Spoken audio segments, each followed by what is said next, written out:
നമ്മുടെ Sony ZV-E10 ആണ്. ഇത് നമ്മൾ സെൽ ഔട്ട് ചെയ്യുന്നുണ്ട്. ആരെങ്കിലും ഇൻട്രസ്റ്റിനെ കോൺടാക്ട് ചെയ്യാൻ മറക്കണ്ട. ഫുൾ ബോക്സ് ഫുൾ ബില്ലാണ്. നമ്മൾ ആക്ച്വലി ഓഫ്ലൈനിൽ നിന്ന് വാങ്ങിച്ചിട്ടുണ്ട്. ഓൾമോസ്റ്റ് 2 കൊല്ലം ആയിട്ടുണ്ട് സാധനം. വാറണ്ടി കഴിഞ്ഞിട്ടുണ്ട്. പക്ഷേ ഡാമേജസോ കാര്യങ്ങളൊന്നുമില്ല. Full working. അതുപോലെ തന്നെ നമ്മളിതിൻ്റെ ടെമ്പർ ഗ്ലാസും കാര്യങ്ങളൊക്കെ കൊടുത്തിട്ടുണ്ട്. ഒരു സ്ക്രാച്ചസ് പോലും ഇല്ല കേട്ടോ. ഒരു സ്ക്രാച്ച് പോലും ഇല്ല. ഞാൻ ഡീറ്റെയിൽ ആയിട്ട് നിങ്ങൾക്ക് ഈ ക്യാമറയിൽ തന്നെ കാണിക്കാം. ഒരു സ്ക്രാച്ചിൻ്റെ സംഭവം ഇല്ല കണ്ടോ. ആകെ 3000 ഷട്ടർ കൗണ്ട് മാത്രമേ ആയിട്ടുള്ളൂ കേട്ടോ. ഞാൻ അതിൻ്റെ ബോക്സസും കാര്യങ്ങളൊക്കെ ഒന്ന് ഒരു മിനിറ്റ് ഒന്ന് കാണിച്ചു തരാം. ഇതാണ് നമുക്ക് നമ്മുടെ ZV-E10 ബോക്സും കാര്യങ്ങളൊക്കെ വരുന്നത്. നമുക്ക് 64 GB മെമ്മറി കാർഡ് ഇൻബിൽഡ് ബോക്സിൽ തന്നെ ഉണ്ട്. അതുപോലെ തന്നെ ഞാൻ സോണിയുടെ ഞാൻ ഇവരെ കൂടെ നമുക്ക് ഇതിനൂടെ കിട്ടിയിരുന്നില്ല ആക്ച്വലി. സോണിയുടെ നമുക്കൊരു കേസ് അല്ല പറയാം, ബാഗും ഉണ്ട്. അത് ഞാൻ സെപ്പറേറ്റ് വേറെ സോണി വാങ്ങിച്ചിട്ടുണ്ട്. അപ്പോൾ അതിൻ്റെ ബാഗ് ഞാൻ വേണമെങ്കിൽ കൂടെ തരാം. ഫുൾ കണ്ടന്റ് എല്ലാ സംഭവങ്ങളും ഉണ്ട് കേട്ടോ.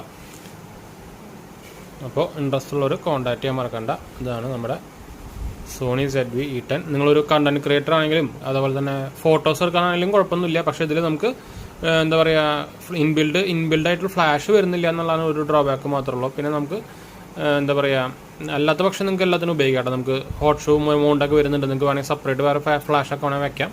അത് ഇഷ്യൂസ് ഒന്നുമില്ല. പക്ഷേ മെയിനായിട്ട് നിങ്ങൾക്ക് അറിയും സോണി ഇറക്കിയെന്ന് മെയിനായിട്ട് വീഡിയോ പർപ്പസിന് വേണ്ടിയിട്ടായിരുന്നു. അപ്പോൾ വീഡിയോ പർപ്പസിനായിട്ട് എല്ലാ സംഭവങ്ങളും വരുന്നുണ്ട്. ഇത് നമുക്ക് ആർട്ടിക്കുലേറ്റിംഗ് സ്ക്രീനാണ് വരുന്നത്.